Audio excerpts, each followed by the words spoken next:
Saudara-saudariku yang terkasih, salam damai dalam Kristus dan salam sejahtera selalu.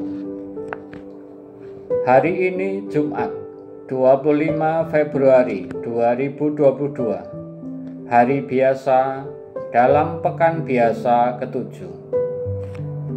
Saya Bapak Agustinus Suyana dari SDK Karitas II, Paroki Santo Stefanus Surabaya, mengajak saudara-saudari sekalian untuk bersama-sama mendengarkan, membaca, dan merenungkan sabda Tuhan dari Injil Markus bab 10 ayat 1 sampai 12. Saudara-saudari sekalian, mari kita siapkan hati dan pikiran kita dengan hening sejenak, memohon terang dan tuntunan dari Roh Kudus. Dalam nama Bapa dan Putra dan Roh Kudus. Amin. Tutur kata yang manis mendapat banyak sahabat, dan keramahan diperbanyak oleh lidah yang manis lembut. Mudah-mudahan banyak orang berdamai denganmu. Marilah berdoa. Tuhan yang Maha Baik, dengan penuh kesabaran Engkau berkenan menuntun hidup kami yang selalu jatuh bangun dalam meraih berbagai kesenangan duniawi. Kasihanilah dan arahkanlah diri kami kepada apa yang baik dan benar seturut sabdamu hari ini. Seperti Ayub yang setia kepadamu di tengah cobaan dan godaan dalam hidupnya. Allah Maha Kudus, Engkau selalu hadir dalam setiap langkah hidup kami dan tidak pernah jauh daripada kami. Bantulah kami untuk peka akan sabda dan kehadiran-Mu yang tersirat dalam tugas dan orang-orang di sekeliling kami. Bapa yang Maha Pengasih, kami bersyukur atas hari-hari dalam hidup kami. Hingga hari ini Engkau setia memelihara kami dalam berbagai peristiwa, baik suka maupun duka. Teguhkanlah jiwa kami hanya kepadamu. Demi Kristus pengantara kami. Amin. Tuhan beserta kita sekarang dan selama-lamanya. Inilah Injil suci menurut Markus bab 10 ayat 11 sampai 12. Dimuliakanlah Tuhan.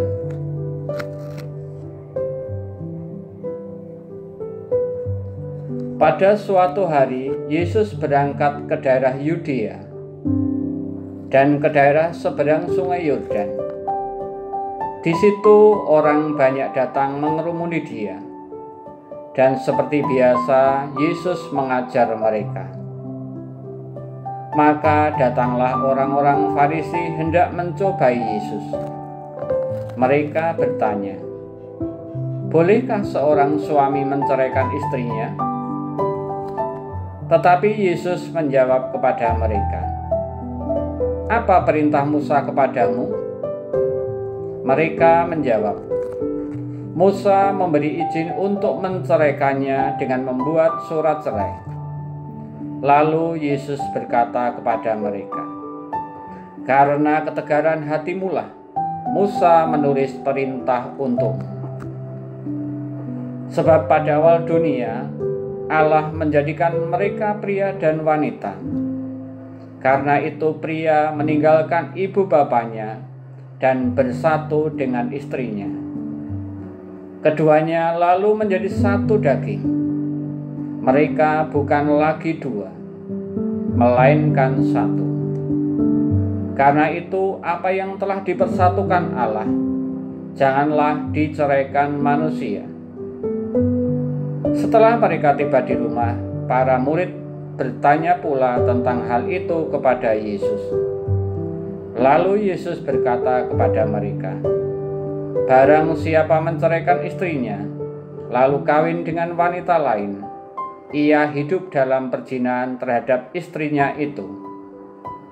Dan jika istri menceraikan suaminya, lalu kawin dengan pria lain, ia berbuat zina." Demikianlah sabda Tuhan. Terpujilah Kristus. Bapak, Ibu, serta saudara-saudariku yang terkasih, ketika kita berbicara soal konsekuensi, saya selalu ingat pada keputusan-keputusan yang saya ambil dalam kehidupan ini. Keputusan-keputusan yang kita ambil akan berdampak terhadap perjalanan hidup kita selanjutnya. Maka hendaklah kita mengambil keputusan-keputusan dalam terang Roh Kudus, bukan berdasarkan emosi sesaat. Kesetiaan dan ketekunan Ayub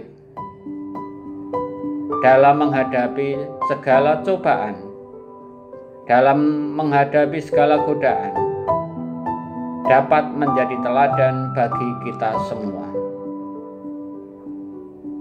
Dalam suratnya Yakobus bab 5 ayat 11 dapat kita baca, dapat kita dengarkan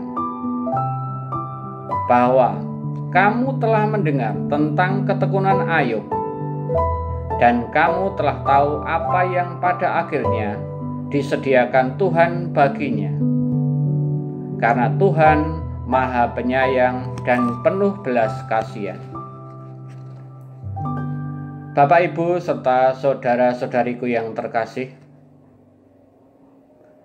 perceraian yang sangat bertentangan dengan kesetiaan dalam dunia sekarang ini sangat lumrah terjadi mulai dari masyarakat tingkat bawah sampai masyarakat tingkat atas.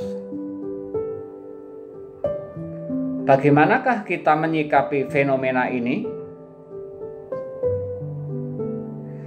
Yesus, Sang Guru utama kita, sudah mengatakan dengan tegas dalam Markus bab 10 ayat 9, apa yang dipersatukan oleh Allah, janganlah diceraikan oleh manusia.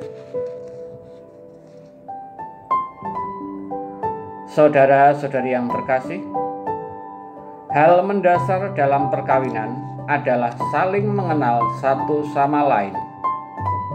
Lalu ada kemauan dan ada kemampuan yang menyatukan cinta kedua pasangan. Relasi cinta itu didasarkan pada relasi Bapa, Putra, dan Roh Kudus yang saling percaya. Santo Yohanes menyatakan pentingnya sebuah hubungan pribadi dengan Yesus dalam hidup berkeluarga. Segala kerapuan, kekurangan pasangan, dan ketidaksempurnaan keluarga akan dilengkapi oleh Tuhan. Inilah mengapa semua dipersembahkan di depan altar di dalam gereja dan perkawinan menjadi sakral. Bukan hanya usaha manusia, namun kuasa Allah bekerja di dalamnya, sehingga perceraian seharusnya tidak ada dalam kamus orang Katolik. Jika seseorang menceraikan pasangannya dan kawin lagi, maka mereka hidup dalam perzinahan.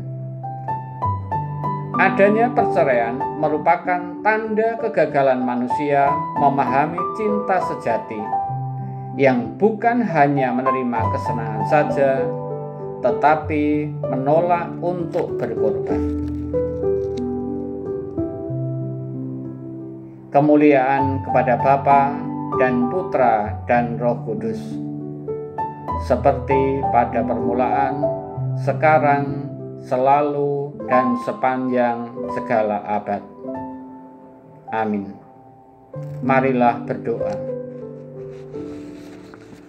Tuhan Yesus, hari ini sabda-Mu mengajarkan kepada kami untuk menghargai arti kesetiaan pada apa yang telah Kupilih dan menghargai diriku sebagai makhluk ciptaan-Mu yang berharga, sekalipun masih selalu berdosa.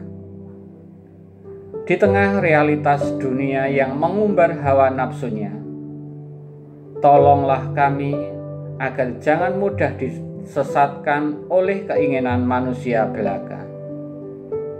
Sebab Engkaulah juru selamat dan pengantara kami, kini dan sepanjang segala masa. Amin. Dalam nama Bapa dan Putra dan Roh Kudus. Amin. Bapak, Ibu, serta saudara-saudari yang terkasih, demikian renungan kita hari ini. Tuhan Yesus memberkati kita semua. Amin.